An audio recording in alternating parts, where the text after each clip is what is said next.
Today, I'm starting with a correction. Last week, in discussing White House Press Secretary Kayleigh McEnany's claim that the odds of what happened in terms of the vote in 4 different states were 1 in 1 quadrillion, she also said the odds of that happening in 4 states is 1 in 1 quadrillion raised to the 4th power.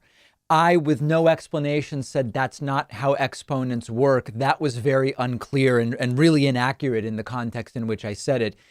If 1 in 1 quadrillion were the right numbers at the state level, raising it to the 4th power would give us the combined probability.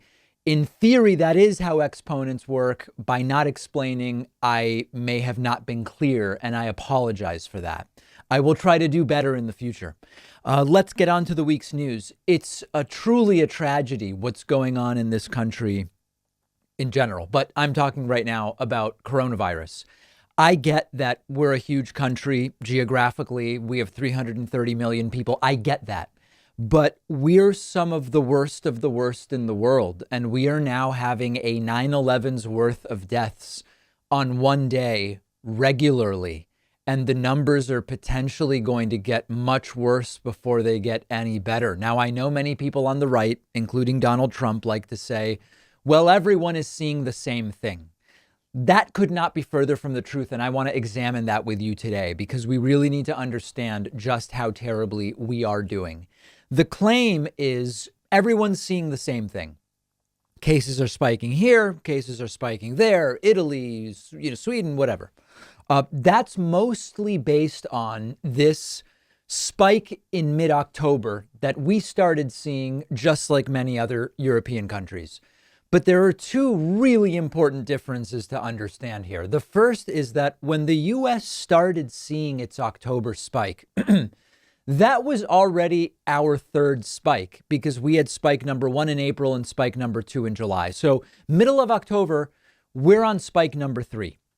That's a key difference, because in Italy, for example, their mid-October spike was only their 2nd spike. In other words, Italy successfully suppressed the virus throughout May, June, July, August, September, early October. So when we were entering spike 3 and they were also spiking, they were only on their 2nd spike. So that's a huge difference. And that applies to just about all of these European countries that did not have the 2nd spike we had.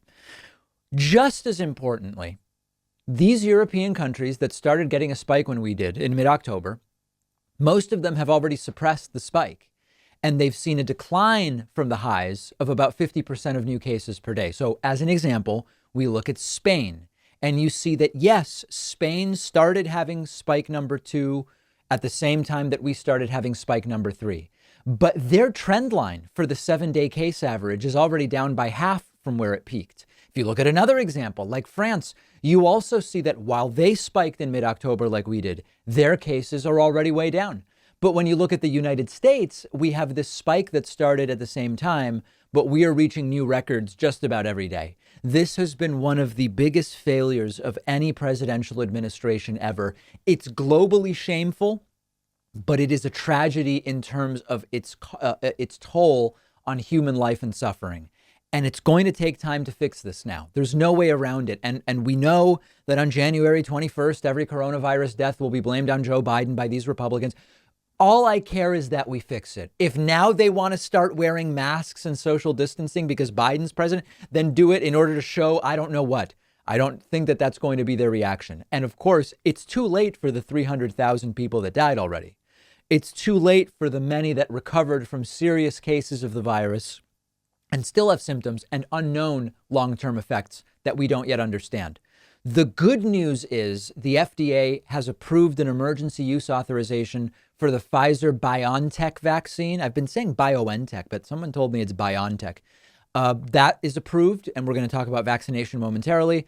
December 17th, which is, Thursday, the FDA will be meeting about the Moderna vaccine, and we'll have a more detailed report later in the week about that, if indeed it is approved. And we'll talk more about vaccines momentarily. But this is a cautionary tale about what not to do. This is not about taking, it's so depressing. Don Jr. early in this entire fiasco said, Democrats want people to die to make Trump look bad. No, I've not found a single person on the left or a Democrat who wants people to die.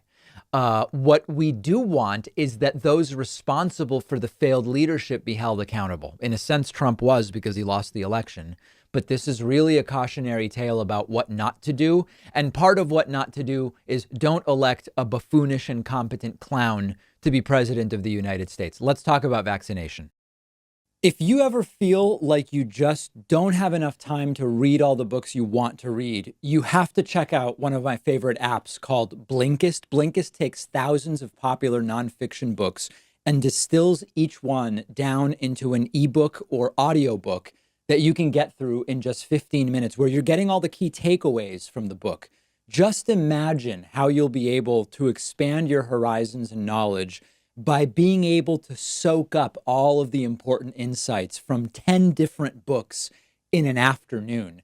Obviously, it's perfect for exposing yourself to a new book you otherwise wouldn't have time for, or you can use it to revisit a book you've already read, or use it to preview a book before you buy the full version and read it. I recently read A Brief History of Time, of course, by the great Stephen Hawking. This is a book that I have been aware of for so long, and other things got in the way, and it was fantastic to check it out on Blinkist. Blinkist has books on politics, philosophy, science. They have 27 different nonfiction categories, and a subscription is only about $8 a month, and you get the entire library. But you can try it totally free and get 25% off a subscription when you go to Blinkist.com/Pakman. I've put the link right underneath this video.